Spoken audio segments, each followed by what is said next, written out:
வணக்கங்க. ஏஆர் முருகதாஸ் சிவகார்த்திகேயன் கூட்டணியில் போன வாரம் வந்த படம் மதராசி. இந்த படம் வெளிவந்து ஒரு கலவையான விமர்சனம் தான். சில பேர் நல்லா இருக்குன்றாங்க, சில பேர் நல்லா இல்லைன்றாங்க. இந்த மாதிரி ஒரு கலவையான ஒரு விமர்சனம் தான் இதுக்கு கிடச்சிட்ருக்கு. தொடர்ந்து வந்து பல ஹிட்டுகளை கொடுத்துட்ருக்கனால அடுத்த இதுவும் இந்த படத்தை ஒரு ஹிட்டு கொடுத்து தான் ஆகணும். அப்போ தான் அவர் விஜய் கொடுத்த துப்பாக்கியை வந்து காப்பாற்ற முடியும். அடுத்தது ஏஆர் முருகதாஸ் பார்த்தீங்கன்னா லாஸ்ட் சிகந்தர் படம் தோல்வி. ஸோ அடுத்தது இந்த படத்தை ஒரு ஹிட்டு கொடுத்தா தான் அவர் வந்து நிலச்சி நிற்க முடியும். இல்லைனா சங்கர் அப்புறம் கே.எஸ். ரவிக்குமார் அவரும் ஃபீல்ட் அவுட் ஆகிடுவார். ஸோ அதனால் அவரும் ஹிட்டு கொடுத்தாகணும். அதனால் 2 பேரும் ஹிட்டு கொடுக்க வேண்டிய ஒரு கட்டாயத்தில் இருக்காங்க. ஸோ அந்த 2 பேரும் சேர்ந்து ஒரு நல்லபடியாக ஒரு படத்தை கொடுத்துருக்காங்கன்னு வச்சுங்க. இந்த அவங்கவுங்க வெளியில் இந்த யூடியூப்பில் கொடுக்குற ரிவ்யூலாம் விட்டுருங்க.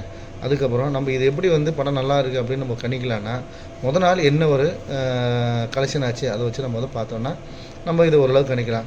இதுக்கு முன்னாடி அமரன் படம் ரிலீஸ் ஆகி நாளில் 16.5 கோடி கலெக்ஷன் பண்ணுச்சு. அதே நம்ம மதராசி படம் பார்த்திங்கன்னா வெளியான நாள் 12.8 கோடி தாங்க கலெக்ஷன் ஆச்சு.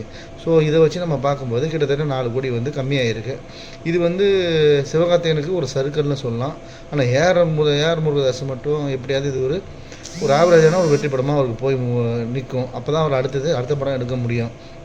சரி, இன்னும் வருங்கால நாட்களில் இது வந்து இந்த 500 கிளப்பு, 1000 கிளப்பு, அப்புறம் வந்து ராயல் கிளப்பு, அந்த மாதிரி கிளப்பெல்லாம் சொல்கிறாங்கல்ல, லேடிஸ் கிளப்புன்ட்டு, அந்த கிளப்பில் போய் சேர்றதா இல்லையா நம்ம பொறுத்து வந்து பார்ப்போம்.